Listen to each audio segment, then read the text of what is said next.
Assalamualaikum warahmatullahi wabarakatuh. Kita bahas chapter 19, yaitu tentang pricing dan profitability analysis, di mana tentang harga ya dan penentuan keuntungan itu merupakan hal yang sangat krusial dalam bisnis, ya, pricing and profitability. Jadi seorang businessman itu mereka pasti sangat hati-hati sekali dalam menentukan harga. Karena harga itu tidak hanya menentukan nasib internal perusahaan atau survive-nya suatu perusahaan di dunia industri, tetapi juga berdampak kepada kompetitor mereka atau pihak eksternal gitu. Baik kompetitor maupun customer itu sendiri. Itu makanya kenapa ini sangat-sangat penting. Kalau terlalu tinggi kita menetapkan harga, itu akan membuat produk kita tidak laku di pasaran, artinya customer itu tidak ada yang membeli, atau kalau kita terlalu murah, itu bisa menyakiti kompetitor kita, gitu ya.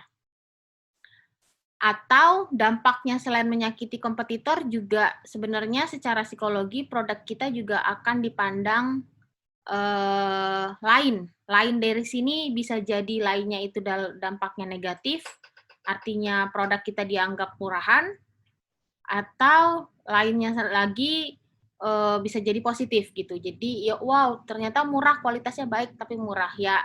Kita tidak tahu masing-masing customer atau masyarakat itu menilai produk kita seperti apa gitu. Makanya kenapa ini hal yang sangat krusial dalam penentuan harga. Ini pembahasannya ya, kita lihat langsung saja basic pricing concept. Jadi biasanya kalau dalam pricing itu kita akan melihat sebenarnya usaha kita ini sedang berada di pasar apa sih gitu.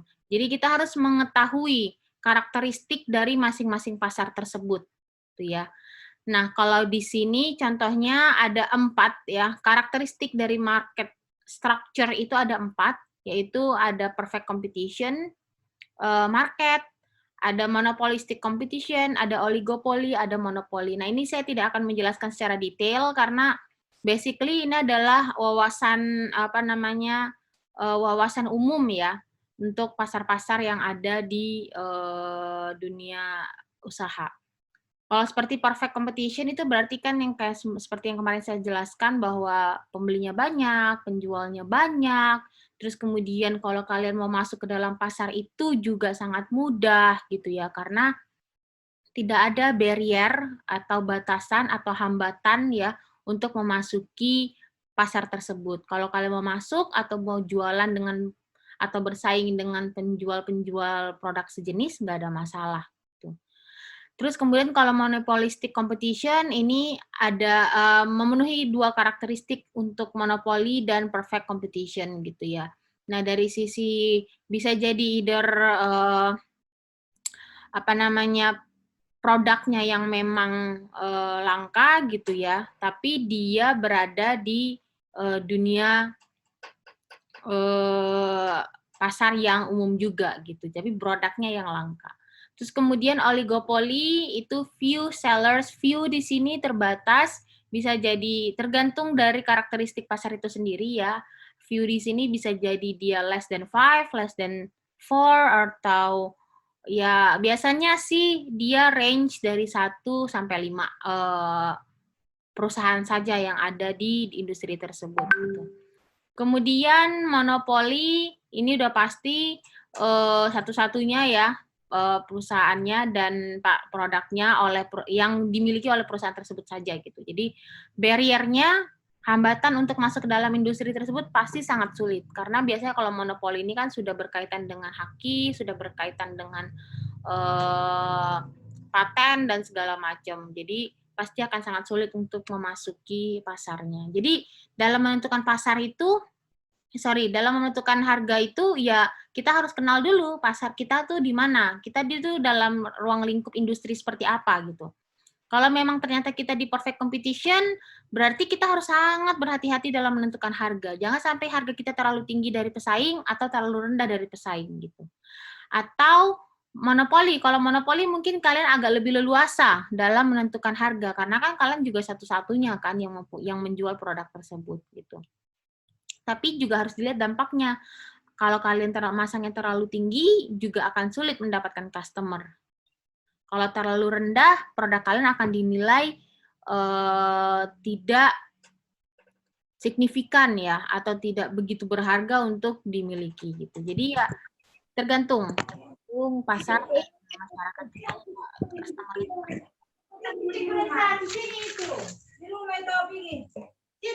Di Thailand dulu please.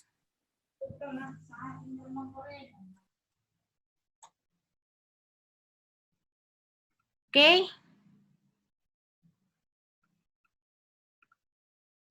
Next, ini karakteristiknya, kalian bisa bahas sendiri, nanti baca sendiri di bukunya. Ini hanya definisi-definisi ya. Sekarang saya langsung ke pricing policies-nya. Cost-based pricing, biasanya kita perusahaan bisa menggunakan, yang paling common digunakan itu adalah mereka menghitung biayanya, kemudian setelah dapat biaya untuk menghasilkan produk tersebut, perusahaan akan menentukan kira-kira dari biaya, ya, dari cost, itu kita mau mendapatkan keuntungan berapa persen, sehingga mereka menentukan, oke, setidaknya kita akan mendapatkan keuntungan 100%. Jadi dari biaya itu dikalikan 100%. Itulah harga jualnya. Itu yang paling common, gitu ya. Ada juga yang menggunakan cost plus markup, berbagai macam ya, yang tadi itu juga markup juga, cuman banyak jenisnya gitu ya, tergantung biaya apa yang mau kita markup. Nanti kita lihat apa namanya contoh-contohnya. Target costing dan pricing determine the cost of product or service based on the price that customers are willing to pay. Jadi bisa juga kita menentukan harganya itu berdasarkan si customer-nya itu sanggupnya atau bersedianya membayar di range harga berapa gitu. Nanti kita sesuaikan. Cara menyesuaikannya gimana? Misalnya, kita mau menentukan harga produk A. Ternyata produk A itu biasanya di customer itu mostly mereka maunya membayar di harga 200.000 misalnya. Untuk satu botol, misalnya kita contohnya produknya botol. 200.000. Terus kemudian tapi sebelumnya kita kalau mau menggunakan metode cost plus markup itu harganya kita jual 300.000 dengan kondisi biaya-biaya yang sudah ditentukan gitu. Tentukan di sini maksudnya adalah direct materialnya dengan direct material yang bahannya seperti ini, terus kemudian yang kita beli dengan supplier yang harganya sekian, terus kemudian direct labor-nya yang dalam pengerjaannya satu botol itu membutuhkan waktu 15 menit untuk menghasilkan satu botol, satu unit produk. Terus kemudian overhead-nya biasanya itu dia menggunakan listrik, air, dan segala macam, itu adalah 50% dari biaya direct labor, misalnya kalau kita menggunakan metode tradisional aja. Itu ya. Nah, oke. Tapi kalau misalnya ternyata customer hanya bersedia membayar 200.000 ya, yang sebelumnya kita udah menghitung 300.000, maka apa yang harus kita lakukan? Itu bisa kita lakukan dengan cara mereduce direct labor time-nya dari yang tadinya 15 menit menjadi 10 menit gitu ya. Terus kemudian mengganti supplier material, direct materialnya, yang tadi harganya sekian, kita bisa tukar jadi harga sekian, atau kita bisa menurunkan standar kualitas.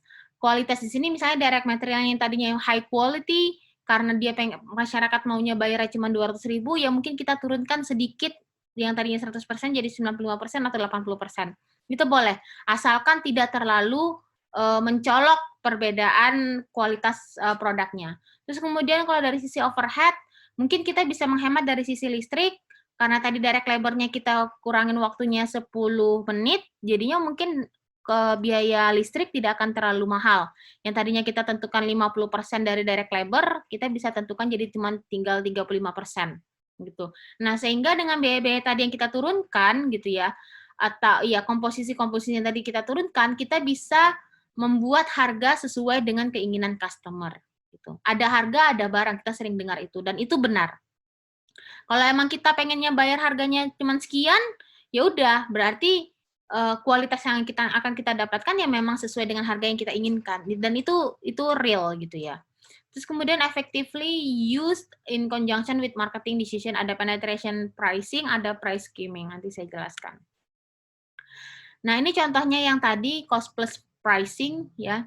Ini coba dilihat dulu, ini income statement-nya, laporan apa namanya, pendapatannya sekian, cost of goods sold itu terdiri dari direct material, direct labor, overhead, kemudian ada gross profit, selling administrative expense-nya sekian, operating income-nya sekian gitu ya. Kalau kita mau menggunakan cost plus pricing, misalnya kita mau melakukan markup itu pada cost of goods sold-nya gitu ya, secara keseluruhan. Berarti kan ininya yang cost of goods sold-nya adalah 245, ini yang mau kita markup gitu ya. The firm wants to earn the same amount of profit on each job as was earned last year. Jadi dia pengen menghasilkan laba ya di setiap pekerjaan yang mana sama dengan pendapatan tahun sebelumnya gitu. Nah, cara menghitungnya gimana? Yaitu selling and administrative expenses ditambah operating income. Kenapa? Karena kan di luar dari cost of goods sold biayanya hanya selling and administrative expenses ya, yaitu 25.000. Kemudian item lain adalah operating income. Jadi 100%-nya itu adalah 245.000 gitu ya. Jadi makanya kenapa kita masukin perumusnya yaitu expenses ditambah operating income, yaitu dibagi COGS 245.000. Nah, markup on COGS-nya adalah 43%. Kalau kita masukin, nanti kita coba masukin ke apa namanya perhitungannya.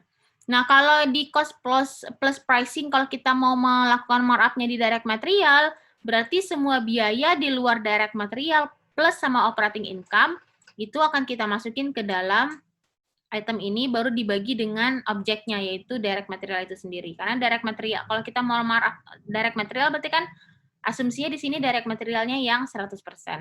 Nah, gimana sih kita mau menentukan saya mau markup-nya dari direct material deh, dari direct labor deh, dari COGS atau dari selling administrative expenses gitu ya. Nah, itu biasanya tidak mesti melulu dua item ini gitu ya, tapi biasanya yang dilihat pertimbangannya itu adalah berdasarkan biaya yang paling tinggi, yang paling mempengaruhi produk tersebut gitu. Nah, untuk menentukan harga, oh ternyata direct material ini yang paling dominan di antara biaya lain. Berarti ini yang harus kita maintain gitu.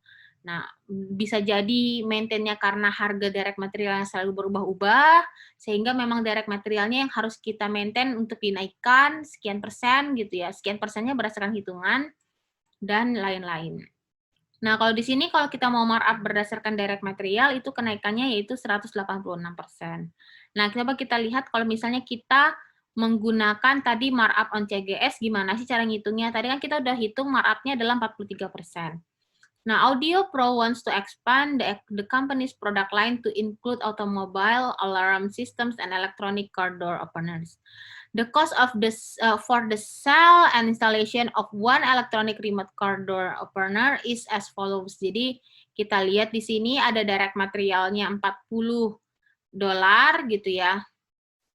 Terus kemudian ini untuk yang tambahan ya, yang barunya. Terus kemudian direct labor-nya 2,5 jam dikali $12. Overhead-nya itu adalah 65% dari direct labor cost. Estimated cost of one job adalah 89,5. Ini yang normalnya belum di markup. Nah, kemudian karena kan tadi kita udah hitung berapa sih persentase markup yang mau kita naikin kalau berdasarkan COGS itu adalah 43%. Maka kalau mau menentukan harga, tawaran, yaitu penawaran harganya, yaitu kita tambahin dengan 43% markup on COGS, yaitu 43% dari 8950, 38,49. Sehingga harganya adalah 127,99. Sampai sini ada pertanyaan?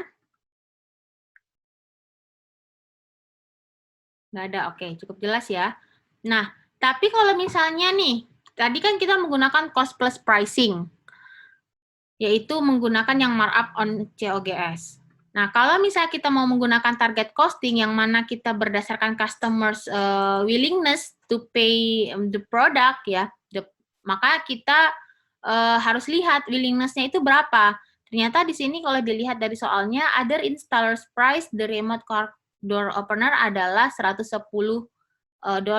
Itu kalau kita bandingkan dengan harga yang lain. Kemungkinan kalau kita mau lakukan supaya harganya bisa di sekitaran segini gitu ya, kita bisa menurunkan biaya-biaya apa saja. Contoh, direct material komponen and to remote adalah $40.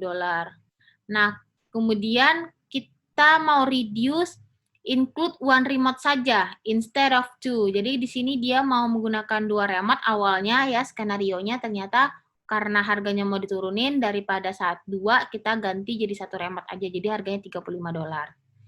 Direct labor, train workers to reduce time. Jadi kita mau training the workers supaya the worker bisa kerja lebih cepat. Yang tadinya 2,5 jam jadi 2 jam. Jadi biayanya bisa reduce jadi 24. Overhead, reduce overhead yang tadinya 65% jadi 50%. Jadi tinggal $12. Estimated cost of one job totalnya adalah yang tadi 8950 jadinya cuma 71. Kemudian kita markup COGS-nya 43%, 43% dari 71 yaitu 30,53 sehingga bid price-nya kita bisa masukin harga 101 gitu. Nah, kalau di pasaran kan 110. Jadi kita bisa menyesuaikan harga sesuai dengan kemampuan atau keinginan dari si customer untuk memperoleh produk kita atau untuk membeli produk kita. Seperti itu. Nah, tadi tentang penjelasan penetration and price skimming. Jadi kalau yang penetration pricing itu adalah merupakan, kalau di sini penjelasannya the pricing of a new product at a low initial price, perhaps even lower than cost to build market share quickly. Jadi di sini penetration pricing ini biasanya kalau perusahaan launching produk baru gitu ya, mereka ada menggunakan metode penetration pricing, yaitu menggunakan harga di bawah pasar gitu, atau bahkan ada yang memberikan harga di bawah cost. Tujuannya apa? Adalah untuk menarik pelanggan sebanyak-banyaknya dengan harga rendah tersebut. Nah, kalau ada juga yang menggunakan price skimming, artinya that a higher price is charged when a product or service is first introduced. Jadi produk tersebut yang baru di launching itu mereka menggunakan harga yang paling tinggi. Nah, kalau kalian lihat biasanya itu kalau untuk price skimming yang paling umum sih kalau menurut saya price skimming itu biasanya kalau contohnya produknya mobil misalnya. Itu kan waktu keluar pertama atau rumah kalau rumah itu biasanya mereka menggunakan penetration pricing. Tapi kalau mobil price skimming. Kalau mobil itu ketika keluar mobil baru itu harga mobil tuh tinggi gitu ya. Tinggi. Terus kemudian tapi ada juga sih beberapa produk mobil yang mereka menggunakan harga murah dulu, terus kemudian lama-lama mereka naikin pelan-pelan. Nah, itu tergantung sih. Tapi kalau mobil-mobil yang mereknya udah bagus, itu biasanya mereka menggunakan price skimming, harganya langsung mereka naikin. Itu biasanya kayak Lamborghini dan lain-lainnya yang kelas atas. Kalau rumah itu biasanya mereka kalau launching pertama ngasih harga murah gitu kan. Nanti di tahun kedua mereka akan naikin harga sesuai dengan harga tanah tersebut gitu. Nah, itu metode dalam penentuan harga. Sekarang kita bahas the legal system and pricing. Nah, biasanya kalau dalam harga itu kita tidak bisa semena-mena dalam menentukan harga. Nggak bisa kita asal saya pengen nentuin harga itu di bawah semurah-murahnya supaya kompetitor saya kalah, supaya kompetitor out dari industri ini, kemudian supaya semua customer membeli produk saya. Kita tidak bisa melakukan itu sesuka hati. Tetapi apakah kita boleh melakukan hal-hal tersebut boleh asalkan dengan batas dan sesuai dengan aturan hukum yang berlaku. Contoh seperti predatory pricing, the practice of setting prices below cost for the purpose of injuring competitors and eliminating competition. Ini boleh, tapi dengan batas-batas tertentu, gitu ya, dan ini legal. Kemudian dumping predatory pricing on the international market, yang mana dumping di sini adalah predatory pricing juga, tapi dia menyakiti perusahaan domestik, gitu, industri domestiknya. Misalnya Indonesia, produk Indonesia ketika dia mau jualan ke internasional, dia jual semurah-murahnya di internasional. Tetapi di produk dalam negerinya sendiri, di Indonesia sendiri, mereka jual harganya di atas daripada harga di international market. Boleh, boleh. Sebenarnya tujuannya mereka melakukan itu kalau contohnya kayak dumping, mereka ingin mendapatkan tempat di pasar internasional. Karena kan untuk mendapatkan tempat di pasar internasional itu tidak mudah.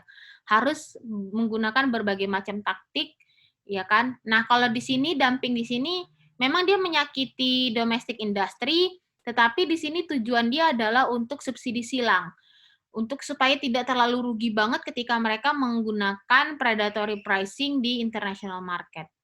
Seperti itu. Nah, kalau price discrimination, ini boleh tapi dengan batas tertentu. Juga sama, charging different prices to different customers for essentially the same product. Nah, kalau menurut Robinson-Patman Act yang 1936 itu melarang kalau misalnya ternyata si perusahaan atau produsen itu memberikan harga yang berbeda tanpa mempunyai landasan yang jelas, gitu ya. Landasannya apa? Nanti kita coba lihat contohnya. Price discrimination is allowed if the competitive situation demands it. Jadi kalau misalnya ternyata memang situasi dalam persaingan tersebut memang mengharuskan hal tersebut terjadi gitu, atau memang keadaan yang meminta seperti itu boleh, tapi harus dijelaskan ke keadaan seperti apa. Kemudian jika biaya itu bisa dijustify, bisa kita justify kenapa bisa different customers itu bisa mendapatkan different price padahal harga produknya sama. Ini contohnya, gitu ya. Cobalt manufactures vitamin supplements that cost an average $163 per case. Cobalt sold 250.000 cases last year, yang mana large, ini jenis customernya, large drugstore chain itu $200 harganya, dia menjual 125.000. Terus kemudian small local pharmacies, harganya 232, beda ya, naik. Kemudian individual health clubs naik lagi, gitu. Cobalt is practicing price discrimination. Is it justifiable? Coba kita lihat apakah itu bisa di-justified. Nah, ternyata bisa. Kenapa bisa berbeda? Ternyata jenis biaya yang karakteristik biaya untuk melayani masing-masing jenis customer itu berbeda-beda juga gitu loh. Contohnya kalau misalnya di chain store, bedanya adalah di shipping. Di sini ada biaya shipping yang lumayan ada biaya shipping di sini gitu ya. Sedangkan di lainnya itu tidak ada shipping. Terus kemudian kalau yang small pharmacies itu ada special handling per case. Gitu. Jadi setiap kasusnya itu ada special handling dan lumayan biayanya agak tinggi. Sedangkan di sini special labeling cost aja dan itu juga tidak terlalu tinggi.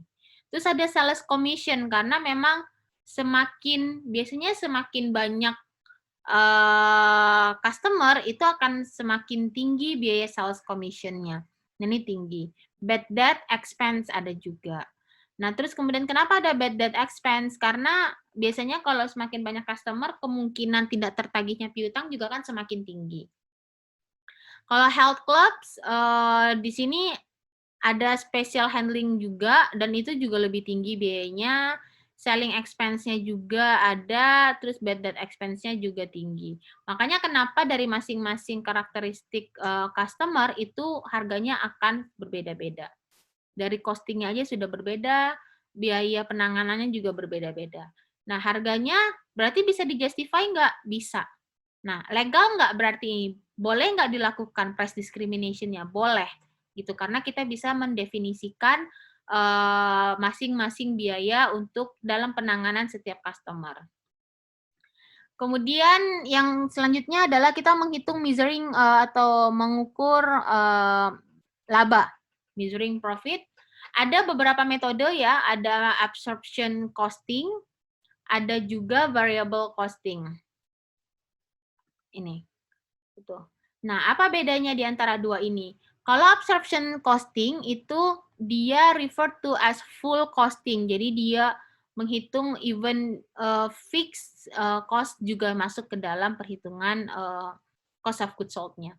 Required for external financial reporting, assigns all manufacturing costs, direct material, direct labor, variable overhead, and a share of fixed overhead to each unit of product. Biasanya yang kita masukin itu kan hanya direct labor, direct material, dan overhead yang variable saja gitu ya, yang fix tidak kita masukin. Each unit of product absorbs some of the fixed manufacturing overhead in addition to the variable cost incurred to manufacture it. Coba kita lihat ya dulu contohnya. Kalau di absorption costing gitu ya, bentuknya seperti ini. Ini ada 1000 unit produce, terus 1000 unit sold. Penjualannya 60.000, cost of goods sold-nya 43.000, variable marketing expense-nya 1250, kemudian fixed marketing and administrative expense-nya 12.000. Sehingga operating income-nya 3750. Nah, dari mana angka cost of goods sold-nya? Yaitu direct materialnya 5.000, direct labor-nya 15.000, variable overhead-nya 3.000, fixed overhead. Ini yang harus digarisbawahi untuk absorption costing. Fixed overhead itu dimasukin ke dalam perhitungan cost of goods sold. Itu ya. Normally biasanya kita hanya menggunakan variable overhead yang memang benar-benar bisa kita hitung gitu ya ke dalam perhitungan cost of goods sold. Tapi di sini ada beberapa biaya fix yang bisa kita alokasikan ke produk dan itu bisa ditelusuri, bisa ditrace. Kalau tidak bisa ditrace, biasanya kita tidak memasukinnya sebagai fixed overhead. Tapi nanti dia akan masuk ke dalam fixed marketing atau dia masuk ke dalam masuk ke dalam fixed marketing dan administrative expense atau fixed lainnya gitu ya. Nah, maka masuk 43.000. Inilah bedanya. Jadi tolong dicatat absorption costing itu dalam penentuan cost of goods sold fixed overhead itu dimasukin ke dalamnya. Kemudian kita lihat kalau seandainya dia menjual 1.250 unit produce, terus kemudian 1.000 unit sold. Sales-nya 60.000, cost of goods sold-nya 39.000. Direct dari mana? Direct lab material tadi kan dia produce-nya 1.250 kan, berarti $5 kan 1.250, direct labor-nya 18.750, variable overhead-nya 3.750, sedangkan fixed overhead-nya tetap 20.000 di sini. Tetap sama, yaitu $20.000 $16 per unit. Ya, 20.000 dibagi 1.250. Total manufacturing overhead-nya 48.750. Itu ya. Terus ada ending inventory 9750 karena kan tidak terjual semua ya 250-nya, sehingga cost of goods sold-nya adalah 39.000. Production exceeded sales by 250 unit, fixed overhead $16 per unit, is carried in inventory, thus reducing cost of goods sold, increasing net income, gitu ya. Jadi dia tetap sama. Terus kemudian variable costing, also referred to as direct costing. Kalau tadi full costing ya, yang absorption costing.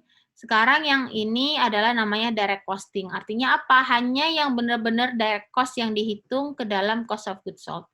Sedangkan fixed overhead itu di-treat sebagai period cost atau tidak termasuk ke dalam cost of goods sold. Ini perhitungannya. Kalau tadi di sini istilahnya cost of goods sold, sekarang kita menggunakan istilah variable expenses. Nah, kalau di sini dia bilang kan 24.250 ya. 24.250 direct materialnya 5.000, direct labor-nya 15.000, variable overhead-nya 3.000. Sedangkan yang biaya lain-lain yang kayak fixed, yang tadi fixed manufacturing overhead itu di luar dari contribution margin. Jadi hanya 3 item saja karena dia variable costing.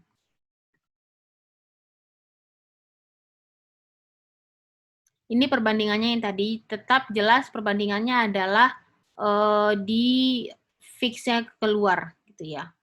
Fix-nya di luar. Oke.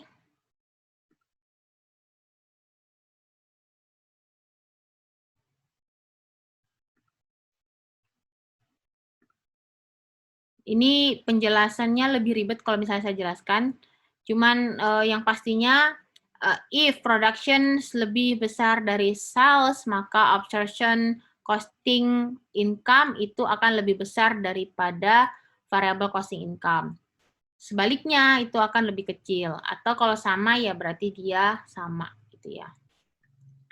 Nah, ini yang profitability segmen. Segmen di sini maksudnya adalah kita bisa menghitung profit berdasarkan segmen-segmen yang mau kita hitung profitnya. Contoh kalian kalau misalnya perusahaan kalau misalnya mempunyai banyak departemen, bisa menghitung profit berdasarkan departemen-departemen tersebut. Atau bisa menghitung profit berdasarkan produk, jenis produk, jadi per produk gitu. Nah, tergantung perusahaan mau menghitungnya, mau melihat profit itu dari sisi apa, gitu ya. Di sini ada profit by product line. Alden Company manufactures two products, basic fax machines and multi-function fax machines. The multi-function fax uses more advanced technology, sedangkan sehingga dia harganya pasti akan lebih mahal ya kalau yang multifungsi. Number of units basic 20.000, multifungsi 10.000, direct labor hours 40.000, 15.000, price yang basic $200, yang multifungsi $350. Prime cost per unit, prime cost ini ingat ya, itu adalah direct material dan direct labor. Sedangkan yang overhead per unit atau kalau kalian mau menggunakan istilah conversion cost itu yaitu indirect labor sama yang biaya overhead-nya. $30, $22,5. Profit by product line ya udah tinggal kalian hitung. Penjualannya ada berapa, cost of goods sold-nya berapa, masing-masing dibuat, gross profit-nya berapa. Jadi dibuat berdasar per produk. Jenis produknya nanti tinggal ditotalin. Kalau ditotalin berarti harusnya laporan keuangannya itu atau profitnya sama dengan laporan keuangan keseluruhan. Kemudian kalau ini menggunakan, kalau yang tadi menggunakan absorption costing, kalau ini menggunakan variable costing income statement, pasti perbedaannya adalah di cost of goods sold-nya. Ya, kalau di variable costing, variable cost of goods sold-nya yang tadi 3 item dimasukin, sales commission, kemudian baru contribution margin-nya berapa. Dikurangin fixed overhead dan administrative expense. Gitu ya. Kenapa yang fixed overhead-nya itu hanya di total? Karena kan kalau misalnya untuk menghitung per produk, kalau di variable costing itu hanya biaya-biaya yang dapat ditelusuri saja, yang dapat ditelusuri ke segmen tersebut atau ke produk tersebut. Sedangkan kalau yang di sini absorption costing itu dia bisa menelusuri semuanya, even yang fix-nya, gitu ya. Jadi kita menggunakan jadi sehingga untuk per produknya bisa sampai ke fix expense-nya. Sedangkan yang variabel itu kalau untuk yang fix itu langsung di total saja, ya keseluruhan maksudnya. Nah ini kalau kita menggunakan ini ABC ya, ABC costing. Gitu. Kalau kita menggunakan ABC costing, ini ada informasinya. Kalau kita menggunakan ABC costing itu kan berarti kita harus menentukan dulu drivers-nya, yaitu penggerak biaya tersebut apa sih? Misalnya contohnya overhead cost kategorinya ada setup, ada maintenance, ada supplies, power, mesin depreciation, ada other factory cost. Nah, cost drivernya masing-masing. Cost ini apa? Setup itu number of setup, total cost-nya adalah $40.000. Sedangkan maintenance itu maintenance hours, direct labor hours itu untuk supplies, power itu untuk mesin,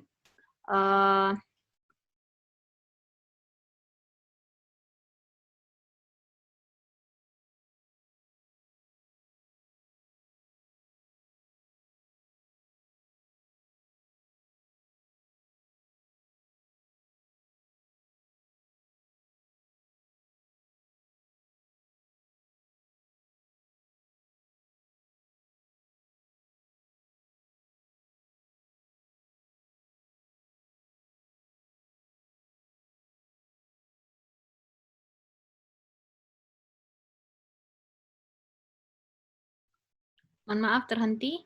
Oke, terus kemudian yang power itu menggunakan drivernya mesin hours, sedangkan mesin depreciation yaitu mesin hours juga. Other factory cost itu nggak ada drivernya. Nah, kemudian untuk per produknya dibagi ya, berapa sih penggunaannya gitu ya. Number of setup-nya itu ada sebanyak 10 setup gitu ya. Terus kemudian multifungsi 30 setup, maintenance hours itu ada 2.000 jam, sedangkan multifungsi ada 8.000 jam, direct labor hours itu ada 40.000 jam untuk basic dan 15.000 jam untuk multifungsi. Sedangkan mesin hours itu 10.000 jam untuk basic dan 90.000 jam untuk multifungsi. Nah, kalau kita mau menghitung laporan keuangan berdasarkan menggunakan metode activity based costing per produk, ini penjualannya sekian, prime cost-nya 1.100 gitu ya. Di ini yang multifungsi 950. Nah, itu berdasarkan hitungannya yang ada di sini saja. Gitu ya. Ini cara ngitungnya adalah ini ada 10, 30, total 40, berarti 10 per 40 gitu ya. 10 per 40 dikali dengan $40.000.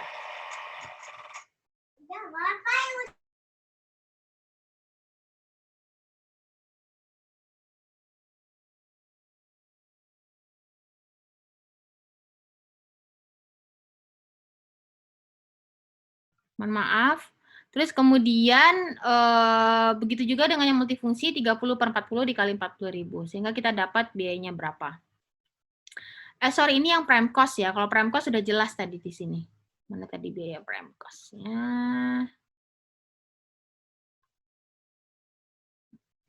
Nah, ini prime cost-nya $55 per unit ya, $55 per unit. Berarti tinggal dikalikan jumlah unitnya.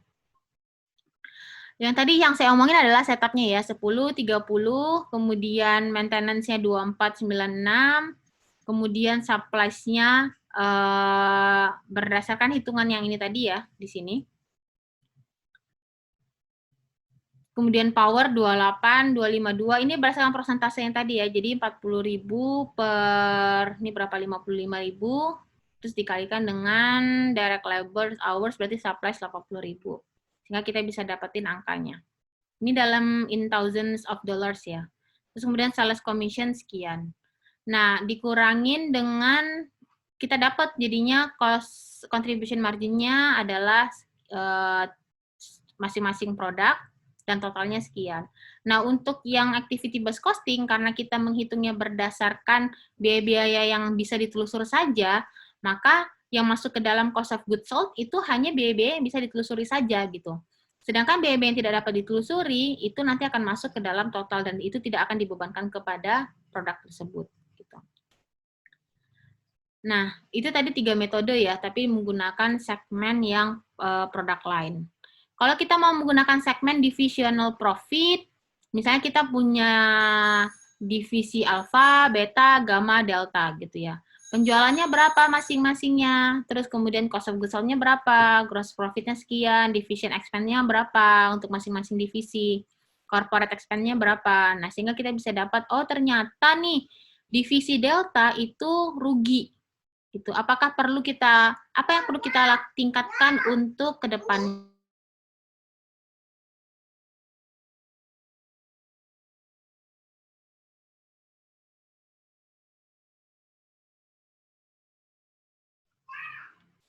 Sehingga kalau kita udah tahu per divisi ini ada yang keuntungannya kecil atau bahkan rugi, apa yang harus kita lakukan ke depannya gitu.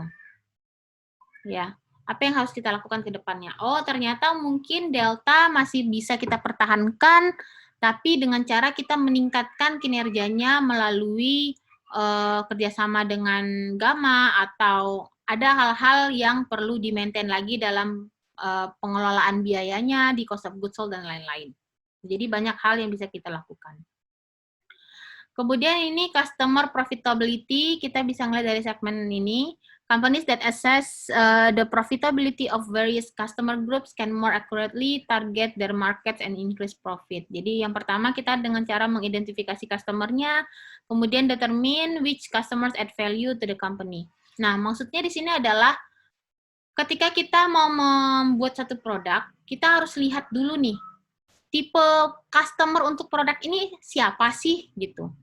Pertama, mungkin kita bisa melakukan penentuan dari sisi mengklaster umur. Oke, produk A ini cocoknya di umur range dari sekian sampai sekian. Kemudian, atau gender. Oh, ternyata produk kita ini gender kita bagi, kalau misalnya produk A ini cocoknya hanya gendernya perempuan saja. Atau dari sisi geografi. Oh, ternyata produk kita ini yang paling banyak diminati itu karena melihat dari budaya, ya dari karakteristik si customer, itu cocoknya adalah di regional Sumatera saja. Tidak cocok di Jawa, kenapa? Misal kita makanannya, saya nggak bisa bilang kalau Jawa itu manis semua makanannya, tapi kita golongkan saja, karena di Jawa juga makanan pedas banyak, makan lebih pedas daripada Sumatera. Cuma saya golongkan ini contoh ya, hanya contoh. Misalnya contoh, kita sedang memproduksi produk Indomie yang pedas gitu, yang kategorinya pedas, level 100 gitu. Ternyata kita pasarnya nggak bisa nih di Jawa, karena Jawa misalnya makanannya manis-manis. Ya udah, berarti produk kita hanya cocok di regional Sumatera saja. Nah, ini maksudnya customer profitability. Jadi kita harus melihat produk kita ini cocoknya di segmen-segmen seperti apa, di segmen customer yang seperti apa. Itu ya. Nah, ini yang analisis profit related variance gitu ya. Nah, ini sebenarnya hanya lebih ke kita pengen melihat apakah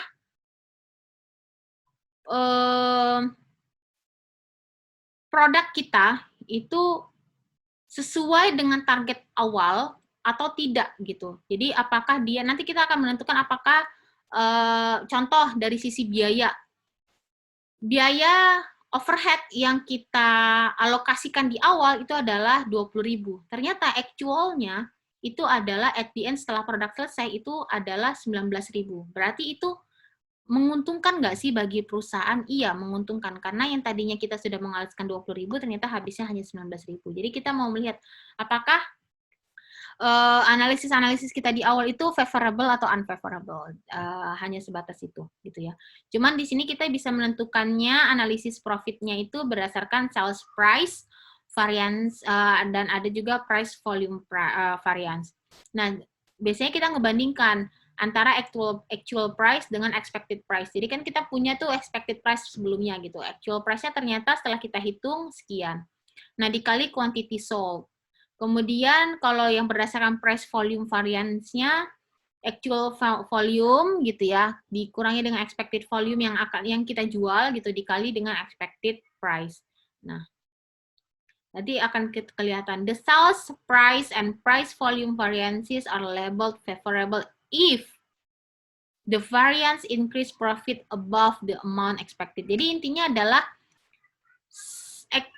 as long as actual price atau actual volume itu lebih tinggi daripada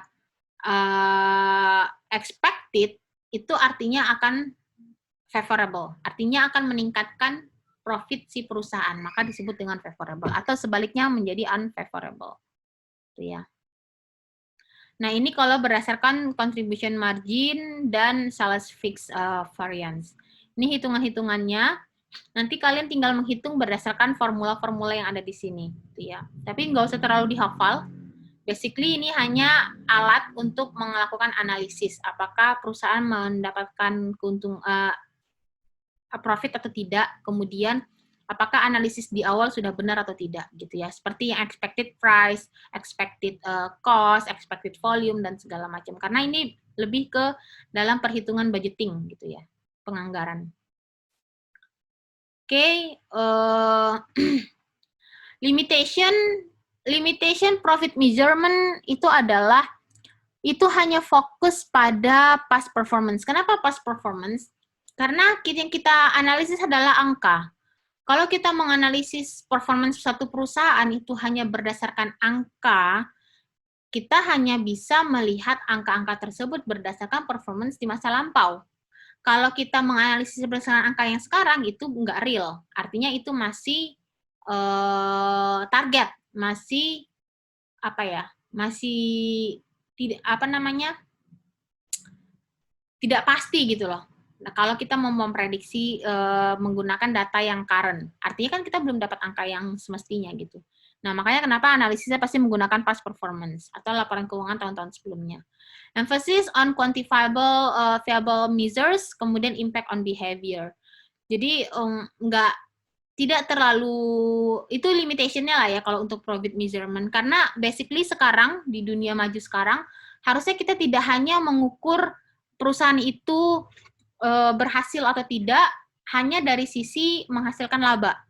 Bisa juga kita melihatnya dari sisi brandingnya, dari sisi branding. Misalnya contoh kalau dari branding, produk tersebut memiliki ranking brand yang tinggi gitu ya, misalnya masuk ke dalam top 100 dunia brand. Nah, itu juga masuk ke dalam pengukuran kinerja suatu perusahaan. Atau dari sisi jumlah customer. Jumlah customer, semakin tinggi jumlah customer, maka akan semakin baik, gitu kan. Atau kalau mau lebih spesifik lagi, jumlah customer yang loyal. Karena kan kalau kita ngukur jumlah customer aja, banyak customer yang hanya sekedar mencoba, kemudian mereka tidak membeli lagi, gitu. Nah, kalau setiap tahun jumlah customer yang loyalnya semakin meningkat, maka itu akan dilihat sebagai peningkatan kinerja si perusahaan. Jadi nggak melulu hanya dari sisi profit, dan profit, gitu ya. Jadi banyak kinerja yang lain. Oke, seperti yang di sini dibilang, successful firms measure far more than accounting profit. Jadi kita ngukur itu jangan hanya dari sisi profit saja gitu loh. Banyak hal yang bisa kita lakukan, yang kita jadikan variabel untuk kita ukur apakah perusahaan sudah berkembang atau tidak. Oke, that's all. Kalau ada pertanyaan, saya persilahkan.